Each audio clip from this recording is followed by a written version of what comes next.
നായകന്മാർക്ക് പ്രാധാന്യമുള്ള സിനിമകളാണ് മലയാളത്തിൽ സംഭവിച്ചിട്ടുള്ളതിൽ 99%. അതുകൊണ്ട് തന്നെ താരസംഘടനകളുടെ തലപ്പത്തും പുരുഷന്മാർ മാത്രമേ ഉണ്ടായിട്ടുള്ളൂ.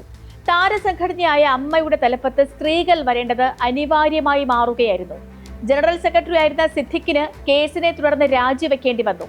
നടി ആക്രമിക്കപ്പെട്ട സമയത്ത് നടൻ ദിലീപിന് വേണ്ടി ഘോരം പരസ്യമായി വാദിച്ച 2 പേർ കൂടി ഉണ്ടായിരുന്നു. മന്ത്രി KB ഗണേഷ് കുമാറും M മുകേഷ് MLA. ദിലീപിനെതിരെ ചോദ്യങ്ങൾ ഉയർന്നപ്പോൾ ഇരുവരും പരസ്യമായി തന്നെ നടത്തിയ വാക്പോരൊക്കെ ഇന്നാട്ടുകാർ കണ്ടതാണ്. മോഹൻലാൽ കൂടി രാജിവെക്കാൻ തീരുമാനിച്ചതോടെ ഈ 2 പേർക്കും സംഘടനാ തലപ്പത്തെത്താൻ ധാർമ്മികമായി കഴിയാതെ പോയി. പിന്നെ അമ്മയിൽ ഉയർന്നു വരാൻ സാധ്യതയുണ്ടായിരുന്നത് നടൻ ജഗദീഷാണ്. തുടക്കം മുതൽ പീഡകർക്കെതിരെ ശക്തമായ നിലപാട് സ്വീകരിച്ചതിൽ ശ്രദ്ധേയനായതാണ് അദ്ദേഹം. സിദ്ദിഖിനെ 1ഉം 2ഉമല്ല പലവട്ടം തള്ളിപ്പറഞ്ഞതാണ് നടൻ ജഗദീഷ്. സംഘടനയിൽ സ്വന്തം വ്യക്തിത്വം സ്ഥാപിച്ചതും അങ്ങനെ തന്നെ. ഇത്തവണ അധ്യക്ഷനാകാനുള്ള മത്സരത്തിൽ തുടക്കത്തിലുണ്ടായിരുന്നുവെങ്കിലും പിന്നീട് പിന്മാറി. ജഗദീഷിൻ്റേതു മാത്രമല്ല, മറ്റു ചില താരങ്ങളുടെയും പിന്മാറ്റം അപ്രതീക്ഷിതമായിരുന്നു.